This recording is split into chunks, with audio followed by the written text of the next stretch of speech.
لە دوای واڵۆزیانێکی هەم بەڵێن مەترسی لەسەر کوردی هەم دەرفەتیش لە بەردەم کوردەیە و بە تایبەتی مەسلەی پرسی ڕۆژاوای کوردستان زۆر شتی ڕوون کردەوە پەردەی لەسەر زۆر هەڵماڵی و دیبلۆماسیەتی کورد تا ڕادەیەک هەژارانە دەرکەوت بەڕاستی بەڵام لە دوای کۆنگرەکەی میشنەوە ڕوئیاکان گۆڕاون کورد چۆن ئەتوانێت سوود لەو گۆڕانکاریانە یان ئەو گۆڕانکاریانەی ناوچەکە بکاتە دەرفەتێک بۆ خۆی لەگەڵ بەڕێز محسن عوسمان نووسەر و سیاسەتمەدار کە بەڕێزیان لە بەرلینەوە لەگەڵمانە گفتوگۆکەین.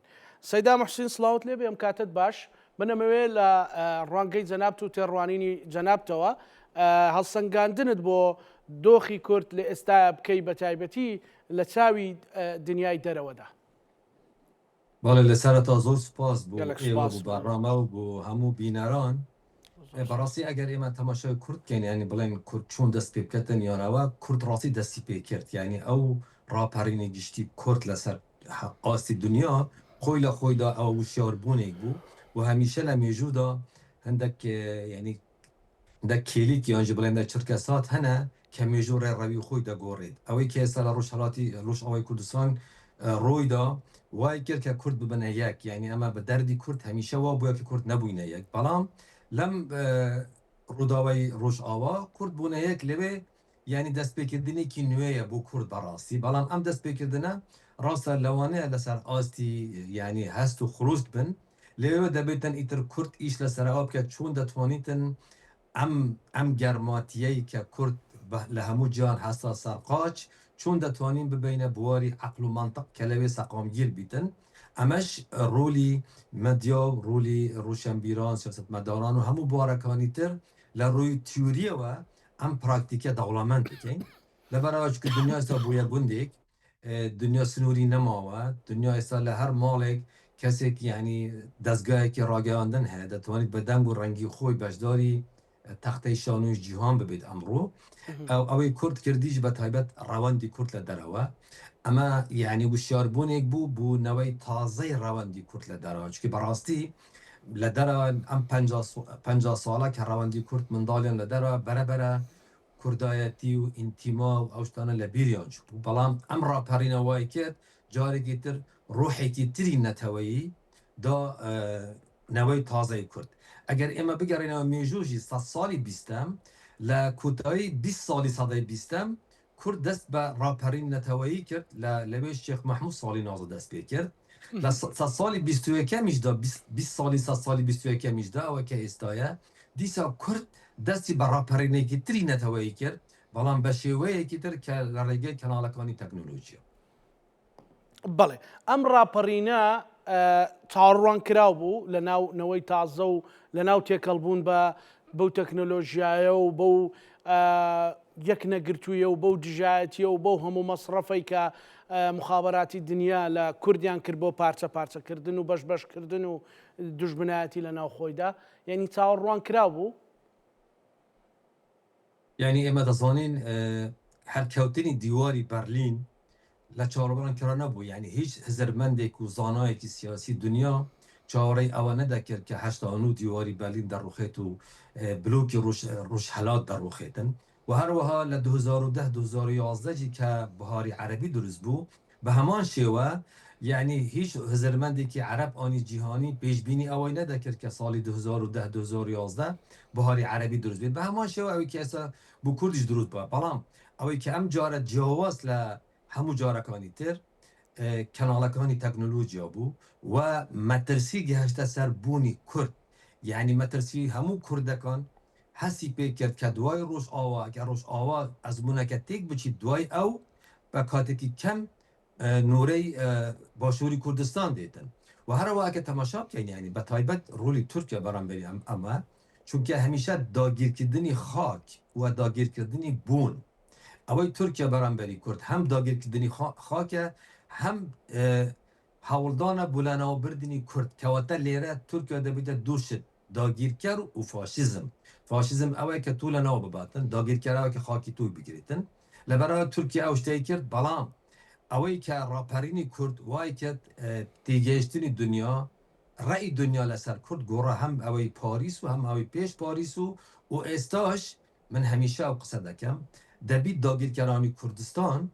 لکرد بترسن استا و حساب بو کرد بکن چون که لصد سال اخیر نه ترک و نه عرب و نه فارس نه انتوانیا بو هیزه بو توانه بو یگرتنه برانبری روداوک یا برانبری جینوسایک حلسنه سرقاچ اوی کرد کردی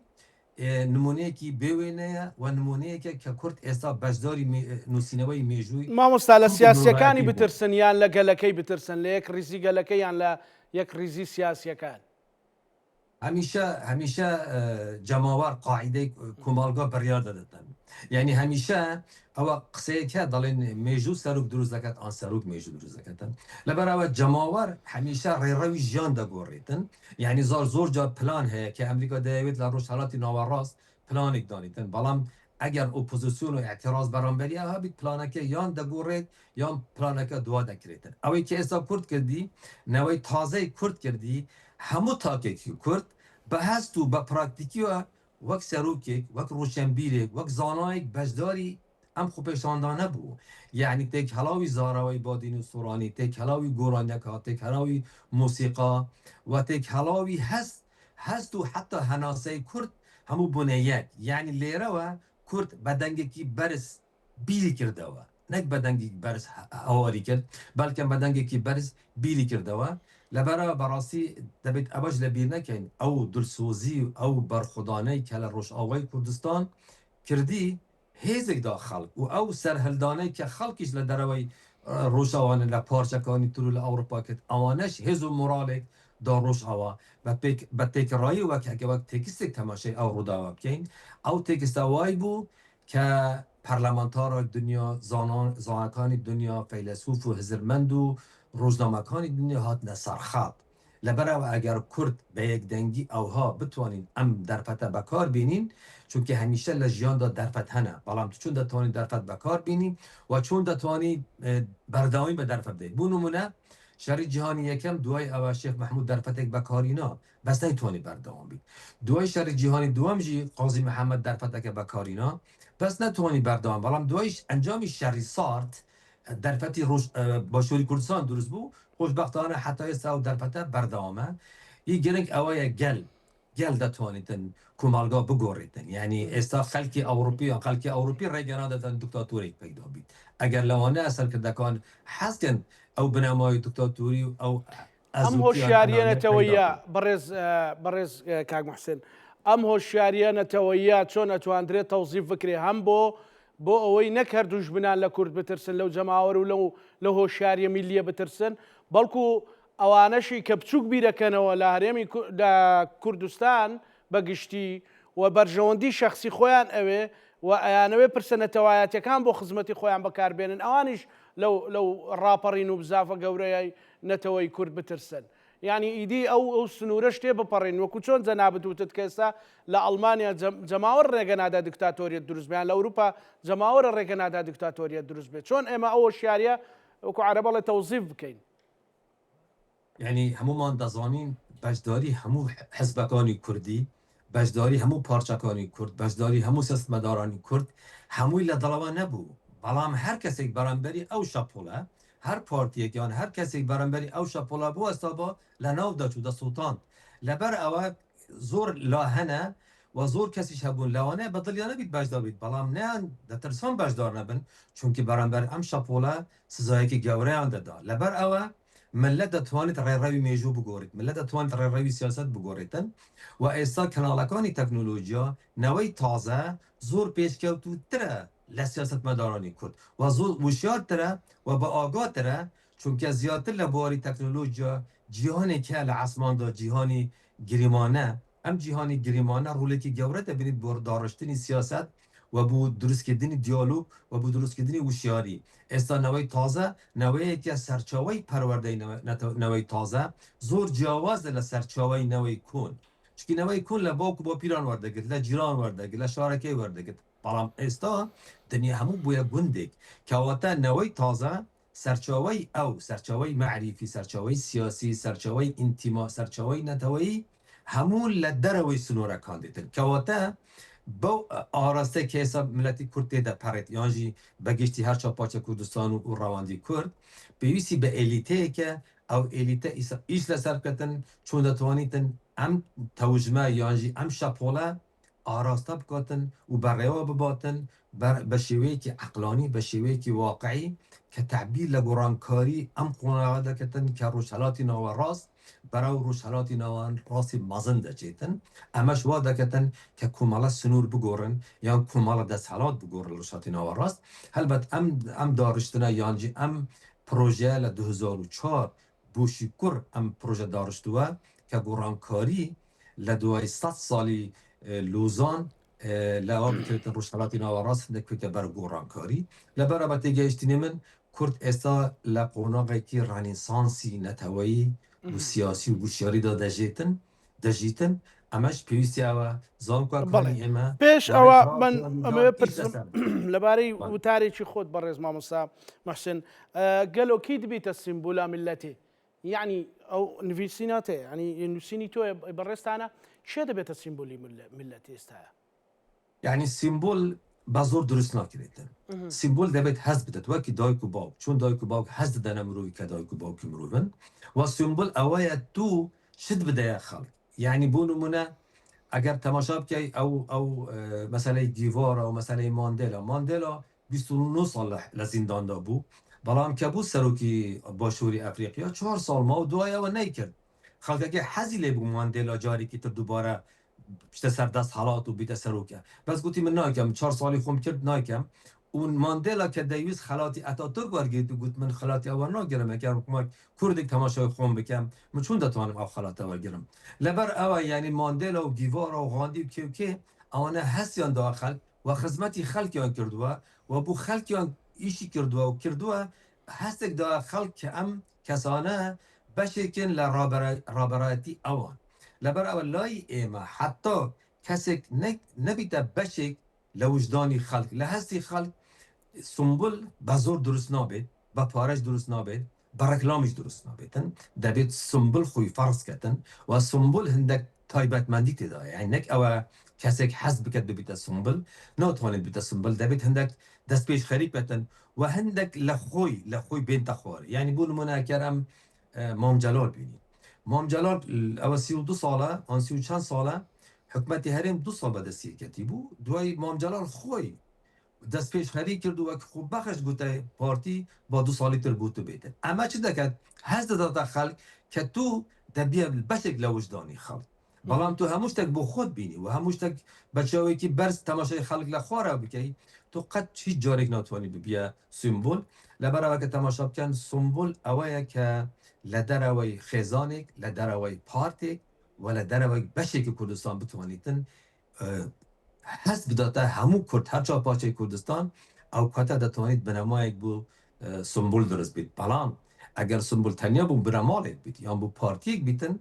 لوانه لنا او بنمال لنا او پارتیاشی خویان اتفاق نکریه کی سمبولی او بو نمونه کاک مسعود بارزانی مام جلال وقتی خوی حکمتی هرین بریاری کن درکت که ام دو کسانه دبن دو اینه لدائره کان دادنه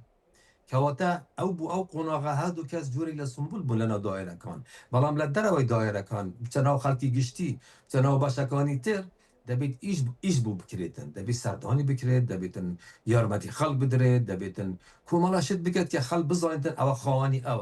که خلق بزایند او آقای او قط نبیت سنبول جوانه وڵا پێم خۆشە ئەوانە بەوروژێنین کە مامۆستا محسین لەو زڵوفەدا چکە بەڕاستی ئێمەشتی کارتۆنیمان زۆرە و بەڕاستی خەیاڵاتیشمان زۆرە بەڵام لەسەر زەمینەی واقعدا شتی جدیمان نییە وەکو ئەوەی کە بلاسخارتیش وێنای کردوتی ماڵی هەرێمی کوردستان لە کارتۆنێکار وەختێک تەڕ بێتوێتەوە لەسەر مەسلەی برایەتی گەلان ئەو ماوەیە مەسەلەن بە تایبەتی کوردیمەی ڕۆژاوە زۆر دڵبریندارن مەسەلەن ئایا ئەمە دەتوانین مەسەلەی برایەتی گەلان لە خزمەتی دۆزی ڕەوای کوردی بەکاربێنین یان لە خزمەتی ئەو شەپۆ لە تازەی کوردایەتیدا بەکاربێنین ئەو گەلانەی دەوروبەرمان ئەو تێگەیشتیان هەیە گەیشتونەتە ئەو ئاستەی کە بەڕاستی جارە پێش هەموو شتێک گەل بن یعنی ئەمە دەزانین هەموو ئاینەکان و هەموو ئایدۆلۆژی هزرەکان هیچ ئاین و ئایدۆلۆژی تێک نەهاتیە دژی برایەتی بیتن هەمیشە برایەتی چەمکێکە کە بەکار هاتووە هەر پەیدابوونی گوند هەر پەیدابوونی شار هی پیدابونی مافی مرود او همون ری خراب لسر آسی جیهان لسر آسی بنمای برایتی گلان هاتوه و اگر بود دجمنکان و داگیرکرانی ایمه باشه دجاتی لنوان کرد و عرب و کرد و فارس و کرد و توری درست بیتن لجاتی دجاتی لنوان نتوکان درست بیت با دجاتی برانبری دستخلات و سیستمکان درست بیتن اما چون که اگر تماشا بکنین مثلا کسی که وکی اسماعیل بشکچی کسی که وکی جواهری کسی که وکی او جناوي اندام برلماني اوروبي عبير السهلاني خلكي بصرايا بلان برگریگ لکرد کد کچی گیوارا گوتی اگر باکم ساق با استادهات لروش آوای کردستان شرکی دکرد لبر او اگر تماشا بکنین چند کرد کوت سرقات و چند کرد برخودان و سرهلدان کرد برانبری اویش خلکی اوروپی یعنی اما لاوروپا لبرلین آن لالمانیا که راپارین مانده کرد آنجی خوبشاندان مانده کرد 120 خلکی آلمان بود لگلیمه لبر چه لگلیمه بود پارلمانی اوروپی پارلمانی برلین دنیا مثلا سراستی امریکا لسراستی روش آو بگشتی او خلکی هزرمند و پارلمانتار و زانا و خلکی نورمال اوروپی که برگریان لکرده کرد دجی داگیر کردنی کتانا سرجاده راپرین نانده کرد نوسینان او دکرد لسر آسی پارلمان گرهات مثلا زناتوری امریکی او هموی که لسر برایتی گلان نبیتن ای چی بوه اینی خو اما ناتوانین استاد درو پنجر لخومان بگیرین بلین اما نسود لدنیا ورده گیرین نسود دگین دنیا باید تختیک امش بجداری او تخت دبین و دنیا همیشه اوه که تو ددی و ورده گیری اما خوی لخوی دا فرهنگی جیانه یعنی اوشته که همو ملتان هیا لیکتریان واگتوه لسر آسی موسیقی لسر آسی سیاست لسر آسی ادب لسر آسی همو پیکاتکان ایما لشت مال دنیا ورگتو دنیا اشتر لما وقتی بونو من یکم شارستانت لدبر ایما سردمی سومریکان پیدا بوه سومریکان بونه بنمای بو فکر و بو آیین و بو فلسفه و بو سیاست و بو زانستکان ایتر بره پیش کوتوه ایماش استاد صوت لدنیا وردگیم دنیا صوت لما وردگیم او خویلا جوری که لبرایتی یعنی اگر ایما بلین برایتی گلان باش نیه ای بلین دجاتی گلان که من اگر تماشای بادینان بکن به تایبت بله بادینان همو آینکان لی هبون مسیحی یهودی ایزیدی ترکمان عرب چه خوی دهوک دروش می دهوک او پیک او جیان بجا اگر ایما براتی گلان رد کن لبر او کسی گوتوا یا پارتی کی تر گوتوا اما نفسی کی کرده تیگهشتینه کی تسکه لآستی نتواو ام قوناغیتی داداشین زور نزم تره لبر او براتی گلان اگر بتوانین لبراتی گلان بخنه و هزری سیاسی و فلسفه سیاسی و با خلق بلین جوازی ایمه لدست حالاتکانی عرب و ترک و فارس که آوانه تکفیری و جهادی و داگیرکر و سربرینیان هیا ایمه کرد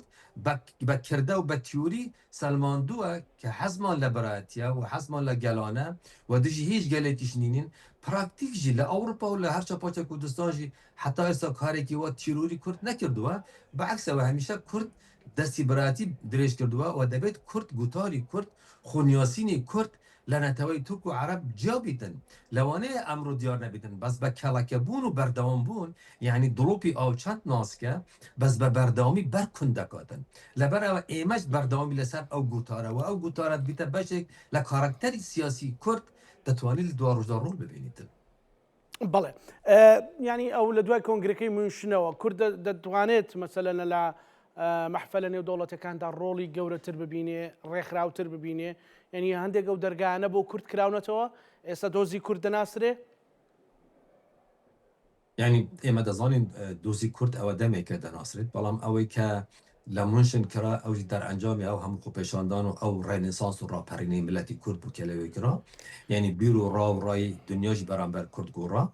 اوش چونکه انسان دبیت هبیت که تو هبیت خلدان پیدا متو دکاتن اوی گرینگه که براسی که استا یعنی کرد استا بویتا مانشیتی سرکی میدیای جهانی لهمو آستکاندا و اگر تماشای ام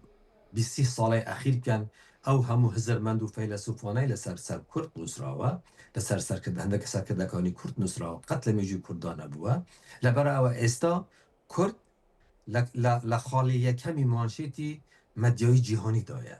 اوی که استا گرنگه چه بکریتن ایما چون دتوانین گرنگی بر رواندی کرد بدهیم چون اگر تماشا بکنیم درزبونی دولتی ارمنی و درزبونی دولتی اسرائیلی نقشه‌ریگای هر دو دولت برای روان درست بوده یه اسرائیل لآلمانیا بنمایک درست بو و یه ئەرمەن لە فەڕەنسا دروست بوو ئەوانە دەتوان نەخشە ڕێگاک بوو لە ڕووی تیوریەوە بوو داوڵات و بوو پرۆژەکانی کوردان چونکە ئەوەی کە ئێستا کورد پێویستی پێدی لە قۆناغا پێویستی بە ناوەندێکی هزریە کە بتوانیت هێز بداتە مەسلەی سیاست مەسلەی ئاوین مەسلەی دیبلۆماسیات مەسلەی ڕوشنبیری چونکی حتا ئێستا هزری عەربی هزری کوردی هزری عەربی فارسی تورکی هێشتا هزری کوردی دروست نەبووە چونکی پرت و بەڵاوی لە ناو هزری کوردە دروست بووە ئەگەر ناوەندێک هەبیتن ئەو ناوەندە هزریە دەتوانیت ڕۆل ببینیتن بۆ دیبلۆماسیەتی کوردیش ڕۆل ببینیتن بۆ ڕەوەندی کورد و چونکی کورد لە هەموو دنیا بڵاو بوویەوە و کورد تێکەڵاوی هەموو پارتەکان بووینە تێکەڵاوی میدیای جیهانی بووینە تێکەڵاوی پەرلەمان و سیاست جیهانی بووینە لەوێ دەتوانیت هەر کەسێک وەکی یعنی دیبلۆماتێک یانجی وەکی نوێنەرێکی کورد بتوانیت ڕۆل ببینیتن بەڵام دەبێتن بە پلان کار بکرێتن کە ئێمە خاڵی هەوبەش بەکار بینین بۆ یەکگرتنی ڕەوەندی کورد و ئەو ڕەوەندی کورد بتوانیتن پردێک لەگەل پارچەکانی کوردستان دروستکەتن و ئەو پردە دەتوانیتن هەم گواستنەوەی کولتور بکرێتن ئەم گواستنەوەی ئەزمون بکرێتن بەڵێ بەڕێز محسن عوسمان سیاست مەدار و نووسەر لە بەرلینەوە لەگەڵمان بووی سوپاس بۆ دەرفەتە بۆ زانیاری و شرۆڤەکانی بەڕێستان